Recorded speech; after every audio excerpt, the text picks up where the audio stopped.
Donc là, on a le caillou B1. Et donc c'est une voûte d'arête, donc on voit bien cette arête en fait qui vient apparaître et sortir de l'angle de la pièce. On verra mieux si on trouve B2 qui viennent s'emboîter dessus. Et ensuite, ainsi de suite, les cailloux viennent s'emboîter les uns sur les autres.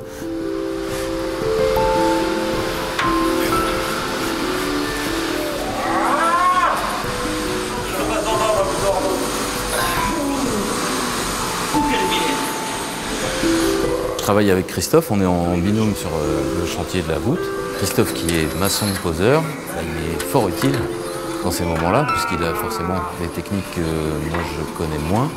Et le fait que je sois moi tailleur de pierre, ça permet aussi de plus facilement faire comprendre comment on doit poser le caillou. On commence par les angles et on vient rejoindre ces 4 angles et ensuite on vient boucher le vide entre ces angles. Donc on est vraiment complémentaires, hein, tous les deux. Alors attends, on va passer par ici. Alors là, on a l'ancienne voûte, là, tous ces cailloux qu'on voit ici, là, très abîmés, qui sont mangés par le sel, parce que forcément, on est en pleine mer, donc le bâtiment souffre. On doit finir donc cette partie-là de la voûte, ici, l'arc là-bas. Là, on voit que à partir d'ici, c'est très abîmé. Là, ça va être enlevé. C'est déjà une voûte d'arête sur une base de rectangle. Il y a un peu de complexité. Quand il montait une voûte, il la montait par-dessus, donc c'était assez facile. Enfin, facile, toujours un peu compliqué, mais un petit peu plus facile que nous quand même, parce que nous, en fait, on monte cette voûte par en dessous. Les pierres qui sont ici, on n'a pas le droit d'y toucher, puisqu'il faut conserver un maximum de pierres originelles. Donc il faut réussir à rentrer tout ce gros bloc de pierres. Donc ce qu'on fait, c'est qu'on creuse plus haut la taille de la pierre pour pouvoir l'emmener au-dessus et ensuite la descendre.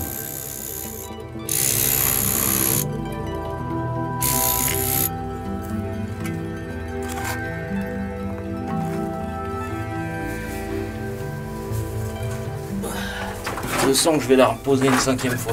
Car... Allez, dernier essai.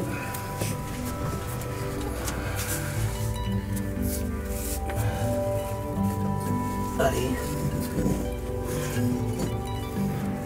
Il va falloir qu'elle bascule comme ça. Voilà.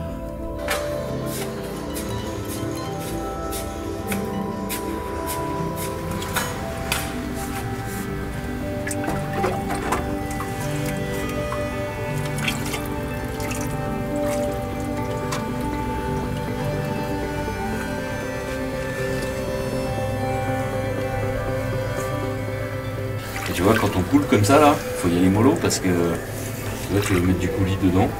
Et puis au bout d'un moment, l'eau, elle va avoir besoin de plus de place et puis elle va pousser le caillou. Mais tu peux pousser des cailloux de plusieurs dizaines de kilos, quoi. Là, je vais remettre un dernier coup et puis je vais attendre que ça tire un peu pour pouvoir revenir dessus, pour pas mettre trop d'eau d'un coup derrière une pierre.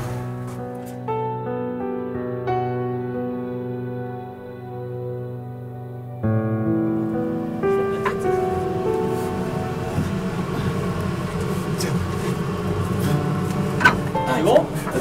Mets pas tes doigts sur les côtés. Ouais. Moi, ce qui me fait chier, c'est la force sur l'arête, là, tu vois. Et si on monte, du coup, on va dégager un peu tout. Ce mur-ci, il est très très fin. Il faut vraiment y aller doucement, donc avec des outils le plus délicats possible. Au-dessus, il y a la chapelle avec notre échafaudage. Et puis surtout, au-dessus, on a un phare. On a un phare, et dans ce phare, il y a un échafaudage. Et nous, on est là-dessous. C'est ma première voûte d'arête. Alors, dans un milieu aussi petit, je pense que ça sera la dernière. Enfin, non, pas la dernière, parce qu'on en a une deuxième de l'autre côté. Mais je pense que j'en referai plus jamais. On s'entend bien, tout se passe bien. Et puis en plus, comme ça se déroule très très bien, on est assez fiers de nous.